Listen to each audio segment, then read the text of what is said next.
پاکستان میں جو قانون کی رٹ ہے، پاکستان میں جو ریاست کی رٹ ہے، پاکستان کے لوگوں کے لیے جو امن ہے، پاکستان کے لوگوں کے لیے جو نارمل زندگی ہے، روٹین کی زندگی ہے، وہ کسی طرح سے بحال نہ ہو. بھارت بہت پریشان ہے. بڑی مثال ہے جس طرح جب ہم یہاں پہ آپریشن ضرب عضب کرتے ہیں تو وہاں بارڈر پہ وہ کس طرح کی صورتحال جو ہے کریٹ کرنا شروع کر دیتے ہیں. اچھا بابر صاحب، یہ تو چلے بھارت کی ایک اسٹریٹجی ہے، لیکن امریکہ کی طرف سے بھی جو بیان آ جاتا ہے وہ اس طرح سے آ جاتا ہے کہ تینوں ممالک کے انٹرسٹ میں ہے، ان کے مفاد میں ہے اوباما صاحب کا وزٹ نہ کرنا پاکستان کو، یا ان ادر ورڈز وزٹ کرنا بھارت کو، کیونکہ 2010 میں بھی اوباما صاحب پاکستان نہیں آتے. یہ اوباما صاحب نے تو بلکہ نفی کی ہے دو چیزوں کی.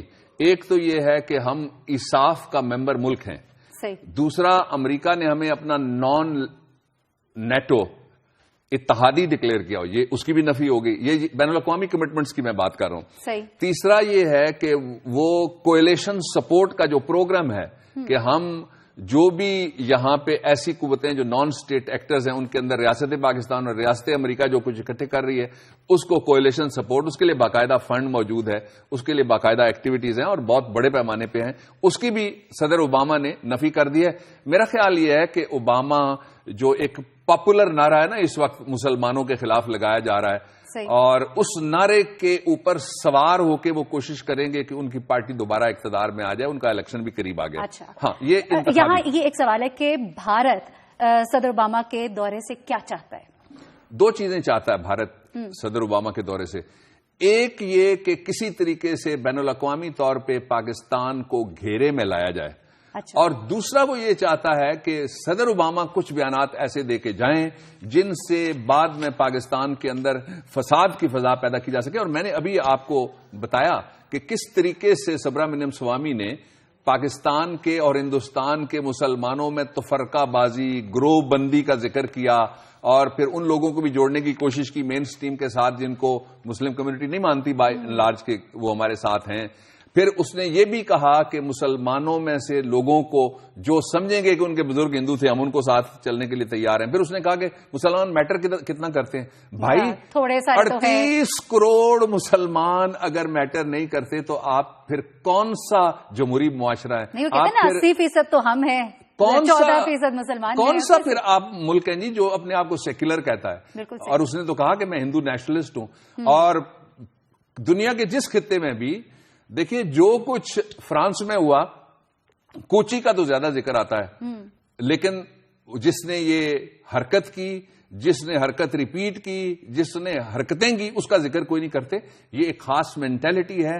بھارت چاہتا ہے کہ اس خطے میں بھی وہ مینٹیلٹی آئے، اور وہ لانے کا طریقہ ایک ہی ہے کہ امریکن صدر آیا ہوا ہے اور ایک پاپولر ویب آپ ایسی کریٹ کر دیں بھارتی میڈیا کے اندر کہ صدر اور اس کا سٹاف اس لائن کو فالو کریں. میرا خیال ہے اوباما صاحب کو آنکھیں کھولنی پڑیں. اچھا، آپ نے بھی بابر صاحب کہا کہ حکومت کو چاہیے کہ بیٹھ کے اس پہ غور کرے کہ کیا اثرات ہو سکتے ہیں پاکستان پر. آپ بتائیے کیا ہو سکتے ہیں، کس طرح سے دیکھتے ہیں اس وزٹ کے بعد پاکستان پر کیا اثرات ہوں گے؟ 3 طرح کے اثرات ہو سکتے ہیں. ایک تو یہ ہے کہ امریکہ اس وقت بھارت کا جو سیمی فنشڈ گڈز، غیر تیار شدہ چیزیں، ان کا سب سے بڑا پارٹنر اس کا بھارت ہے. ٹھیک ہے، ایک ہے ہماری تجارت پہ اثر ہو سکتا ہے. ہمارے لیے جو بین الاقوامی دروازے کھلنے تھے وہ نہیں کھل رہے، جو کہ بہت ضروری ہے تاکہ ہم اپنے پاؤں پہ کھڑے ہو سکیں. امریکہ خود ہمارے لیے تجارت کا راستہ کھولے نا جی، وہ نہیں کھول رہا. ایک یہ ہو گیا.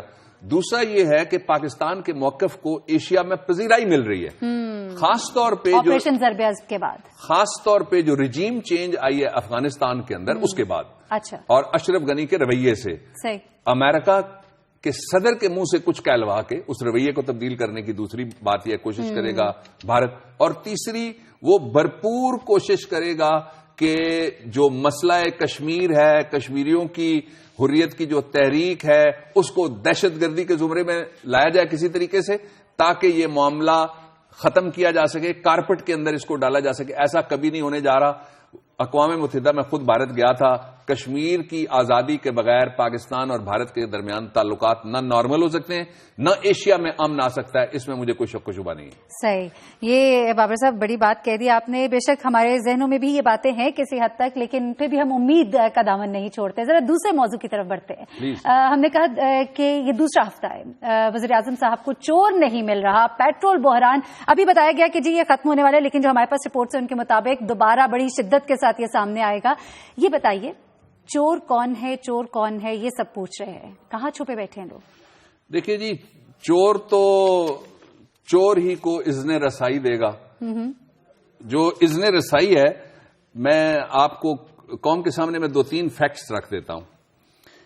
ایک صاحب ہیں زائد مظفر، صحیح، وہ دبئی میں پڑوسی ہیں سمدی صاحب کے، اور کچھ لوگ یہ کہتے ہیں کہ وہ پراپرٹی ڈیلنگ میں پارٹنر یا کسی اور کاروبار میں حصے دار بھی ہیں.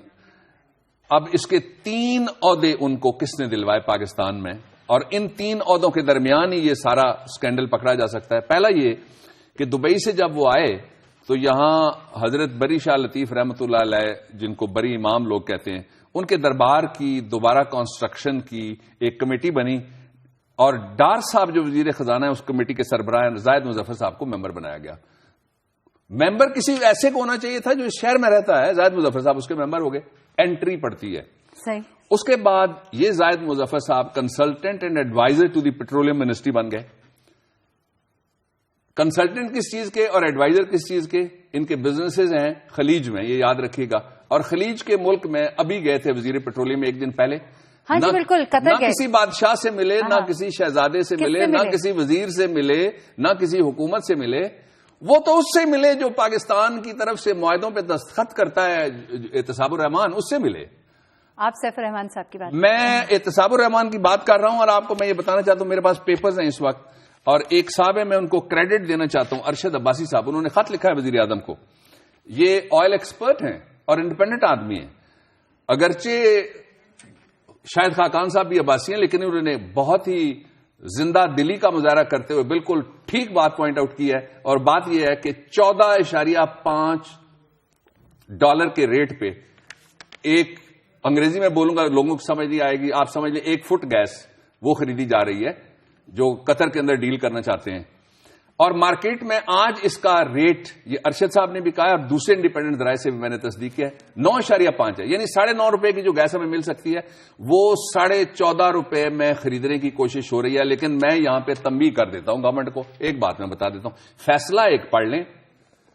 سپریم کورٹ آف پاکستان نے ہمارے دور میں، اس وقت یہ خبر چھاپی تھی کیبنٹ میٹنگ میں نے بھی مخالفت کی تھی بڑی زوردار اس کی، اور خبر چھاپی تھی روف کلاسرا نے، اس کے اوپر ایک سو موٹو نوٹس ہوا تھا. اس بارے میں سپریم کورٹ کا فیصلہ ہے. بہتر یہ ہے کہ وہ حکومت فیصلہ پہلے پڑھ لے اور پاکستان کو بند گلی میں نہ ڈالے خریداری کے معاملے میں، اوپن مارکیٹ میں جائے. اور پھر یہ صاحب جو ہیں یہ پھر OGDCL کے چیئرمین ہو گئے جی، یہ زائد مظفر صاحب. ان کے تو عہدے ہی نہیں گنے جاتے، اگر میں گنتا جاؤں گا تو لائن لگ جائے گی. اور OGDCL میں جو پیٹرولیم سیکرٹری ہیں، جو کیڈ کی منسٹری کے منسٹر کے بھانجے صاحب ہیں، وہ پیٹرولیم سیکرٹری ہیں، وہ ان کے ماتحت ہیں وہاں. اب آپ چور کہاں تلاش کریں گی؟ میں نے کہا تھا کہ کابینہ ایک پیج پہ نہیں ہے. آپ نے دیکھا نا ریاض پیرزادہ نے کیا بیان دیا ان کے بارے میں؟ بالکل آپ نے دیکھا، یہ منظوری نہیں لے رہے. اس کو پارلیمنٹ میں لایا جائے فوری طور پہ تاکہ اس ڈیل کو پارلیمنٹ بحث کر سکے. بالکل صحیح. بابر صاحب، یہ تو اصل کہانی ہم ناظرین کو بتا ہی رہے. یہاں پہ بریک کا وقت ہے، اور بریک سے جب ہم واپس آئیں گے ناظرین تو آپ کو یہ بھی بتائیں گے کہ عدلیہ کی جو آسامیاں، آدھی آسامیاں خالی ہیں، کیوں ہے، اس پر بات کرتے ہیں. بریک کے بعد ہمارے ساتھ رہیے.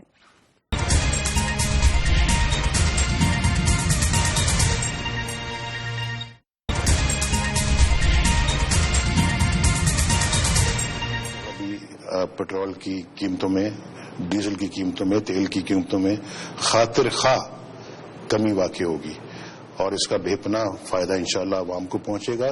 اور بہت خوشی اس بات کی کہ مہنگائی کی کمر ٹوٹے گی، اور ہم چاہتے ہیں کہ لوگوں کی مشکلوں میں آسانیاں پیدا ہوں اور روزمرہ کی چیزیں صحیح داموں پہ لوگوں کو میسر ہوں اور قیمتیں کم ہوں. دھرنے والوں کی تو بڑی شدید خواہش ہے کہ یہ لوڈ شیڈنگ پاکستان میں ختم نہ ہو.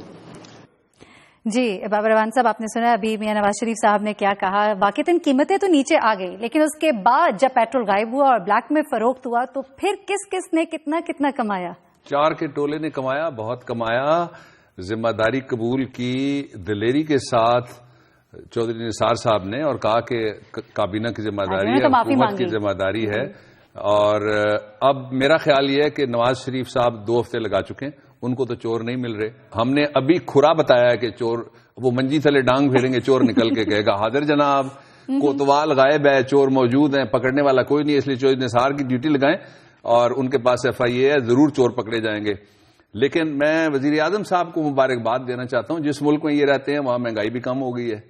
وزیر اعظم صاحب جس کہتے ہیں نا کہ ہم اس دیش کے باسی ہیں جس دیش میں گنگا بہتی ہے, بہتی گنگا میں نہانے والوں کا جو دیش وزیر اعظم صاحب کے ہاؤس کے اندر ہے یا کسی محل کے آس پاس ہے, وہاں لوگوں کے لیے بڑی آسانیاں پیدا ہو گئیں.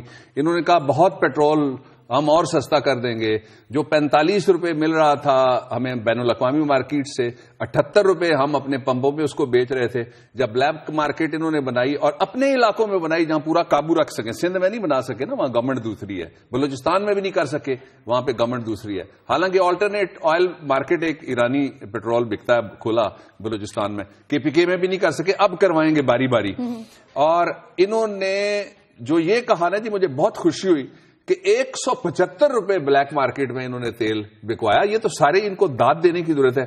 میں ایک اور داد دینا چاہتا ہوں وزیر اعظم صاحب کی تقریر سن کے میں اتنا متاثر ہوا ہوں کہ میرا ایک اور طرف چلا گیا دھیان کہ جو بے نظیر انکم سپورٹ پروگرام ہے اس کا جو مالیاتی سال ہے اس میں صرف رہ گئے فروری, مارچ, اپریل اور 15 دن ہوتے ہیں مئی کے, پھر بجٹ واپس چلا جاتا ہے. 3.5 مہینے اس میں باقی ہیں, تقریباً 105 دن اس میں باقی رہ گئے. باقی پورا سال انہوں نے گزار دیا. 20 ارب 67 کروڑ روپے کا وہ بجٹ تھا, 20 ارب 67 کروڑ روپے کا الوکیٹ نہیں کیا گیا. وہ غریبوں کے پاس جو پہنچے ہیں, ان کے اپنے فگرز ہیں سرکار کے, 5 ارب روپے مستحق لوگوں کو ملے ہیں اور ابھی تک 15 ارب 67 کروڑ روپے میری اطلاع یہ ہے کہ وہ میٹرو میں جا رہے ہیں. دوبارہ وہ بھی جنگلے میں جا رہے ہیں, سب جنگلے میں چلا جائے گا. اچھا بابا صاحب یہ ٹھیک ہے, یہ بتائیے گا کہ ایک بڑی مزیدار سی اب تو اگلے الیکشن میں تو ان کا نعرہ ہو جائے گا, دیکھو دیکھو کون آیا, میٹرو آیا, جنگلہ آیا, سریا آیا. اچھا بابا صاحب ایک مزیدار سی بات مجھے لگی, میں کہا میں آپ سے ضرور پوچھوں. خاقان عباسی صاحب نے کہا کہ یہ جو پیٹرول بحران جو پیدا ہوا ہے نا, اس کی وجہ جو تھی میڈیا کی غلط رپورٹنگ تھی. بالکل صحیح ہے جی, انہوں نے یہ رپورٹنگ نہیں کی کہ ان کی ایئر لائن نے کتنا کمایا, کوئی رپورٹنگ کی انہوں نے یہ رپورٹنگ نہیں کی. جو طیارہ گرا تھا اس کے وارثوں میں سے میرے ایک عزیزوں میں سے ایک ملک اجمل تھا, یہ بالکل ساتھ اس کا گاؤں ہے, یہاں سے 20 منٹ کی ڈرائیو پہ. وہ اپنی بیگم کو ملنے کے لیے آ رہا تھا اسپتال میں, جو کینسر کی مریضہ تھی, 3 دن بعد وہ بھی فوت ہو گئی. تو انہوں نے بہت ساری رپورٹنگ نہیں ہوئی. آپ فکر نہ کریں, وزیر پیٹرولیم رپورٹنگ بھی ہوگی, تفتیش بھی ہوگی, چودھری نثار بھی موجود ہیں, قانون بھی موجود ہے, کبھی نہ کبھی تو ہو جائے گی. میں جو بتانا چاہ رہا تھا ایک بات اور, کہ یہ جو 15 ارب 67 کروڑ روپے ہیں, میرے پاس اطلاع یہ ہے کہ یہ دوستوں کے بینکوں میں رکھے گئے اور بینکوں میں مختلف ریٹس ہیں. مثلا 8% بھی بینک دے رہے ہیں, 8+ بھی دے رہے ہیں سالانہ, کہ آپ اگر لاکھ روپے رکھیں تو آپ کو اس پہ 8.5% ملے گا, 7.8% ملے گا. تو یہ اس میں سے بھی تو اربوں روپے نکل رہے ہیں نا. وہ کس کے اکاؤنٹ میں جا رہے ہیں, وہ کس کی جیب میں جا رہے ہیں, وہ کس کے گھر میں جا رہے ہیں. کوئی طوفان بدتمیزی ہے اسکینڈلز کا کہ جوں لگتا ہے جس طرح پاکستان کمائی کرنے والوں کی چراگاہ بن گئی ہے اور یہ لوگ لاوارث ہو گئے. لاوارث, بالکل لاوارث ہو گئے. بہت ہی دکھ کے ساتھ یہ کہنا پڑتا ہے. بابر صاحب ذرا آزاد عدلیہ کی بھی آپ بات کر رہے ہیں. آزاد عدلیہ کی کیا بات کریں جی. عدلیہ کے جو ماتحت ادارے جن کو کہا جاتا ہے لوئر جوڈیشری, اس میں کل عدالتیں پاکستان میں جو سینکشنڈ منظور شدہ ہیں وہ 3502 ہیں. آپ کو معلوم ہے پاکستانیوں کہ آپ کے لیے کتنے ججز ابھی نہیں لگائے گئے, آسامیاں خالی ہیں. خالی آسامیاں 1374 پڑی ہوئی ہیں اور جو 81,338 مقدمات پڑے ہوئے ہیں. اب ہم گنتی آپ سے کیا کروائیں. جس نے کہتے ہیں دادا حق شفا کرتا ہے, تو پوتے کو زمین مل جائے تو سمجھے پوتا بڑا خوش قسمت تھا. دادی اگر اپنے میاں سے خرچہ مانگنے کے لیے چلی جائے عدالت میں, تو پوتی کے زمانے میں اگر اس مقدمے کا فیصلہ ہو جائے تو سمجھیے کہ دادی جنتی ہے. اور ایسا ہو رہا ہے پاکستان میں. اور دیکھیے آپ بھی تو آج سپریم کورٹ میں گئے تھے, وہ ذرا لوگوں کو بتائیے کیا ہوتا ہے سپریم کورٹ میں, ہم لوگ جاننا چاہتے ہیں. سپریم کورٹ میں جو رخ ہے اب سپریم کورٹ کا, جب سیاسی چیف جسٹس تھا تو سیاست ہو رہی تھی, اس پہ ہم بات کریں گے. لیکن اب اس سیاسی چیف جسٹس نے ایک مقدمہ دائر کیا جس میں 40 صفحے اپنی قصیدہ گوئی کر دی. اور ابھی اس کی میرا خیال میں عمران صاحب کی طرف سے اگر ہجو آ گئی 80 صفحے کی تو پھر قوم تماشا دیکھے گی. جو مثلا آج میں مقدمے میں گیا, ایک آدمی تھا جو سپٹمبر 2001 سے گرفتار تھا اور اس کا مقدمہ ایسا تھا کہ اس کو سزائے موت نہیں ہو سکتی تھی. سپریم کورٹ آف پاکستان نے سزائے موت توڑی. نوشہرہ تھانہ ہے اور خوشاب ضلع ہے جہاں کا وہ مقدمہ تھا. لیکن کتنا عرصہ لوگوں کو کہاں رہنا پڑتا ہے جس کے اوپر گزرتی ہے اس کو. جیلوں کے اندر اس دنیا کا قانون نہیں ہے, اس دنیا کے ضابطے ہی نہیں ہیں. 2000 سے وہ جیل کے اندر کال کوٹڑی ہوتی ہے, اور اب 2015 جس میں بتاتا ہوں ذرا کال کوٹڑی کیا ہوتی ہے, جس میں جو قیدی ہے اس کو شلوار میں ناڑا ڈالنے کی بھی اجازت نہیں ہے. وہ شلوار ہاتھ سے پکڑ کے گھومتا پھرتا ہے اس لیے کہ وہ ناڑے سے, یہ انگریز کے دور کا قانون ہے, اپنے آپ کو پھندا نہ ڈال لے. 2 سیلوں کے درمیان ایک زیرو کا بلب جلتا ہے جس کی روشنی ہوتی ہے. ایک پیالہ وہ ہوتا ہے جس میں وہ رفع حاجت کرتا ہے, یورینیٹ کرتا ہے, اور ایک پیالہ وہ ہوتا ہے جس میں وہ چائے پیتا ہے, پانی پیتا ہے, کھانا کھاتا ہے. کہتے ہیں نا زندگی اپنی جو اس طور سے گزری غالب, ہم بھی کیا یاد کریں گے کہ خدا رکھتے تھے. 12 سال یہ لوگ یس فیصلے ہونے چاہیے, کیوں نہیں ہو رہے. اچھا اب میں آخری بات کہتا ہوں, اس پہ شارٹ بات, بہت تفصیل ہے, میں بتاتا رہوں گا, یہ وقتاً فوقتاً پاکستان کے عوام کا حق ہے.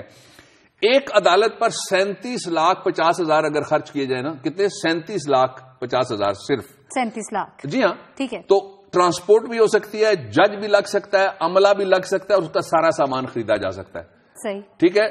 ایک اور دوسرا یہ ہے کہ ٹوٹل خرچہ پورے پاکستان میں 1,374 ججز کو لگانے کا ٹوٹل خرچہ پتا ہے کتنا ہے؟ 5 ارب. میٹرو پنڈی پہ جو لگے ہیں وہ 45 ارب ہیں.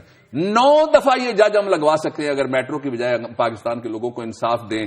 اس سے پہلے کہ گلی گلی میں لوگ انصاف مانگنے کے لیے خود نکلیں, اور اگلی دفعہ جب پیٹرول کا بحران بڑھے تو لوگ پمپوں پہ کھڑے ہونے کے بجائے گاڑیاں لے کے پارلیمنٹ کے دروازے اور صدر ہاؤس وزیر اعظم اس کے دروازے کے بعد 3 دن ہرن بجائیں لوگ, اور ہارن بجا کے کہیں کہ چوروں کو آج ہم سونے نہیں دیں گے, جو ہمارا جیب کاٹے گا اس کو ہم سونے نہیں دیں گے, جو گلا کاٹے گا ہمارے بچوں کے, جو دودھ کاٹے گا اس کو ہم سونے نہیں دیں گے. اور جب تک انصاف کا نظام بہتر نہیں ہوگا ہم کیسے آگے بڑھ سکتے ہیں.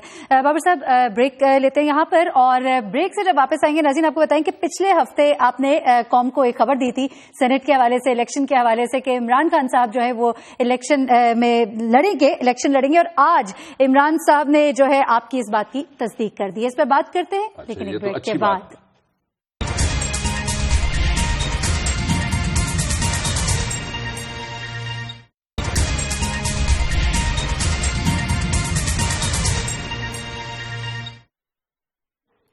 ویلکم بیک ناظرین.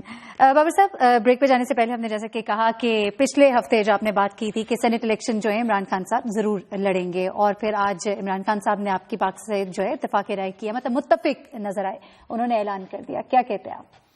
میرا خیال میں جو ان کا یہ فیصلہ ہے یہ ان حالات کے مطابق بالکل درست ہے, اور اتفاق رائے تو انہوں نے نہیں, ہمارا جو اختلافی نوٹ تھا اس کی تصدیق انہوں نے کر دی. جو اصل ایشو ہے وہ یہ ہے کہ عمران خان صاحب کو 10 سے 11 سیٹیں مل سکتی ہیں. جس طریقے سے اگر وہ الیکشن لڑ رہے ہیں, پنجاب میں ان کی 1 سیٹ نکلنے کا, یہاں پہ چھوٹی جماعتیں ہیں جن کے ساتھ وہ اتحاد کریں تو پنجاب میں سے 1 سیٹ ان کی نکل سکتی ہے. 8 سے 9 سیٹیں ان کی نکل سکتی ہیں کے پی کے میں سے. اور جو بڑا سگنیفیکنٹ ہے, ایک کہا گیا تھا نا کہ پی ٹی آئی کے استعفے منظور ہو گئے, اور وہ اب کہا جا رہا ہے کہ جی ان کو ہم الیکشن کمیشن کے پاس نہیں بھیج رہے, جب تک وہاں نہیں بھیجیں گے وہ تو منظور نہیں ہوں گے. اسمبلی میں ہوا, لیکن ایک دفعہ ہم سنوا دیں ذرا ناظرین کو کہ کیا ہم نے بات کہی تھی, اور اس کے بعد عمران خان صاحب جو ہے انہوں نے کس طرح بابر صاحب کی بات کی تصدیق کی. آئیے سنیے. عمران صاحب اور P T I senate of Pakistan کے الیکشن جن کا پروسیس شروع ہو گیا اس سے باہر نہیں رہ سکیں گے. اچھا, پی ٹی آئی سینٹ کا الیکشن لڑے گی, یہ میں آپ کو خبر بتا دیتا ہوں. چلیے جی, بڑی خبر بریک ہو گئی کہ پی ٹی آئی سینٹ کا الیکشن لڑے گی. کیونکہ پختونخوا کی assembly free and fair election کے ذریعے آئی ہے, اس لیے ہم سینٹ کے الیکشن میں حصہ لیں گے, یہ ہمارا حق ہے.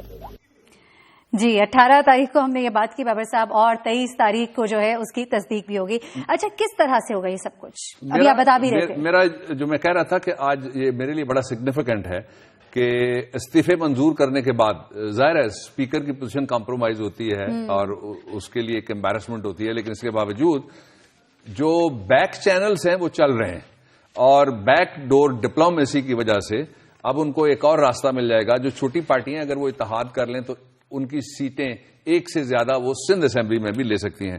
بلوچستان کی کمپوزیشن اور طرح کی ہے. آج وہاں ایک نیا الائنس بھی بنا ہے اور میرے خیال میں اس میں سے لشکری صاحب جو لشکری رئیسانی ہیں وہ شاید امیدوار ہوں. جو کوئٹہ کی میئرشپ ہے وہاں الیکشن ہونے جا رہے ہیں. باقی صوبوں کو بھی ہم یاد دلا دیتے ہیں کہ آئین میں لکھا ہوا ہے کہ آپ الیکشن کروائیں. کے پی کے والے تیار ہیں, الیکشن کمیشن کہتا ہے کہ ہم تیار نہیں ہیں. سندھ کو بھی اور پنجاب کو بھی فوری طور پہ الیکشن کرانے چاہیے بلدیات کے. جو ایشو ہو رہا ہے نا اس وقت وہ صرف یہی ہے کہ نیچے کچھ نہیں ہے, صرف بڑے بڑے ایوان ہیں, بڑے بڑے لوگ بیٹھے ہوئے ہیں اور ان کی جو فیصلہ سازی ہے وہ گھروں میں ہو رہی ہے. پنجاب کو 4 لوگ چلا رہے ہیں, ایک والد صاحب ہیں اور 3 دوسرے گھر کے بندے ہیں جو چلا رہے ہیں. مرکزی حکومت کو 84 جگہ ایسے لوگ لگائے گئے جن کا تعلق ایک ہی گھر سے ہے. اچھا صحیح, بڑی بدقسمتی. چلے اور اب اس کے اوپر دوسری سائڈ سے کام بھی شروع ہو گیا جس طرح وہ سندھ اسمبلی کا بھی ہم نے ذکر کیا اور الیکشن کمیشن کا کہنا ہے کہ ابھی تک کچھ اس حوالے سے ہم تک بات نہیں پہنچے, 2 دن کے اندر بات سامنے آ جائے گی. اچھا بابا صاحب, ہم تلاشی گمشدہ کی جانب ذرا بڑھتے ہیں اور کل ایک بہت ہی افسوسناک واقعہ پیش آیا بھاٹی گیٹ کے اسکول کے باہر جو کچھ ہوا اور بچے پر جس طرح سے تشدد کیا گیا. بچوں کے حکمران کہاں ہیں؟